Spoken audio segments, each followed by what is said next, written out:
Next, Hymnejä Yölle is the 11th full-length album from Finnish black metal band Horna. They've been a fixture in Finnish black metal forever, and they kind of broke out in the early 2000s. They were popular in the 90s in terms of the deeper underground, and they got more notice for their different explorations in the early 2000s, and probably alongside the emergence of one of the main songwriters' other band, Sargeist.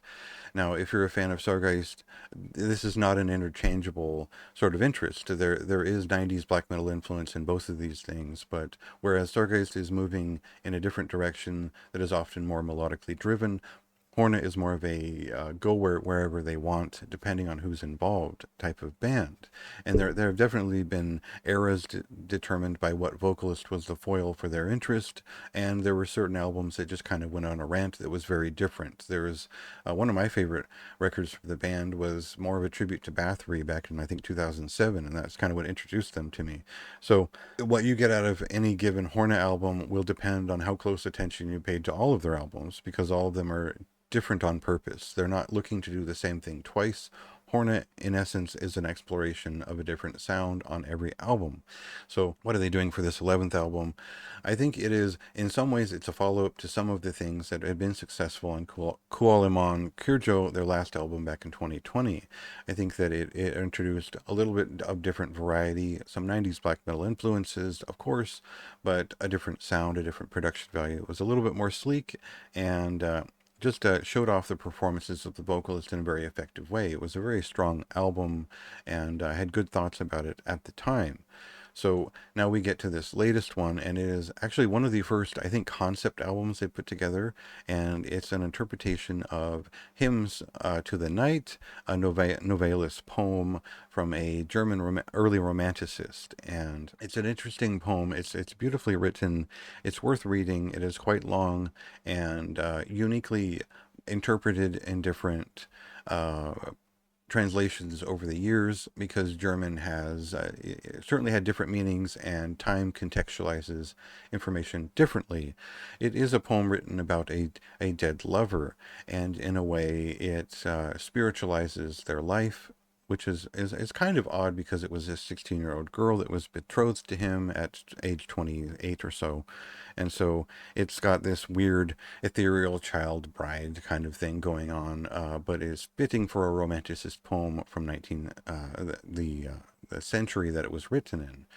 So the shock of old, the culture of old aside, it is an intense, dark poem that crosses a lot of different spiritual boundaries that are pretty interesting in terms of the interpretation that Shoutrog puts into it, which is to convert those thoughts to Finnish and give them naturally a darker tone for this black metal album. And I think that while I don't know Finnish and can't read it, you will get the feeling from this album the moment you listen to it that they've captured the atmosphere, the feeling of this poem in general in a different way. So what we'll do is we'll get to Hymns of the Night, and the only way that we can is by listening to it. We'll cut to a clip here, and you'll get a sense for the fidelity of this record and the smoother, more consistent sound of this record overall.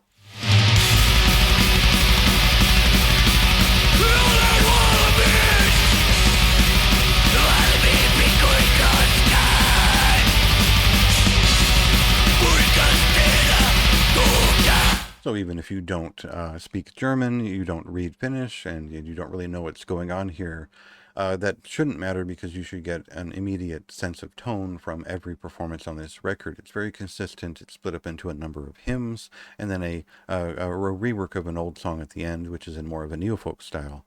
I think that the consistency from song to song is intentional. It does make it feel like a full experience meant to be sat with as sort of a songbook, and you go down from hymn to hymn, and there's a continuation, a flow through all of these, which is pretty natural. Some of these songs are more active and vibrant than others. They're more somber in general. This is not a perky record. It is at times fiery and aggressive, but I would say that if you're a fan of the more melodic work that done in Sargeist or earlier on, there is some of that bleeds in here that helps it become a little bit more ethereal. It does kind of connect with the fixation of this record, but it also has a lot of what Horna have done best. If I'm referencing WADA on this in this review, you will have to realize there are some rock beats here. There are some melodic black metal aspects that do crop up, and that might not be what you're expecting from Horna at this point. I think that it does fit their general modus, but it was unexpected from my point of view. The final song here might be shocking to some, but maybe not so to others. It is essentially a reworking of a song from their fourth album, and it has a particular message that you'll get from it, and it works very well in sort of the dark tone of this overall concept album. It works, but it's I think it's entirely performed by a former bassist of the band who now leads Cryptomach, Hex and Fairy, and it's to me it goes on a bit long. It's an extended cover. It's about 8 minutes, and it overstates itself. I found that the rest of the record was maybe more interesting to me overall, and I kind of wished it was just a fleeting movement that it passed in about 3 minutes or so and moved on, because I think the rest of the album is more substantial, and that's just a point of fixation that develops over the course of its 8 minutes that could have been more succinct. So I think the interesting thing to say about this band is that after they've been doing this so long, we can't say the usual things about this band. Oh, they've been so consistent. They're just doing their thing. They found their voice, yada yada. The interesting thing is that about Horna is really that they're doing their own thing. They're doing something different on every record, and so that's cool about them. That's their point of consistency, is that they're still exploring. They're still able to do so many things, and they're finding ways to keep black metal interesting in their own hands. And so for me, that earns them a high recommendation in general. You should check out their discography and find what you like and what you don't like about it, and sort of dig into what they do. Otherwise, very strong showing in terms of the audiovisual components, very strong production values, very clear this time around, and overall a great record. So that releases on September 13th. Go ahead and check that out, and then check my review out. It's up on the site now.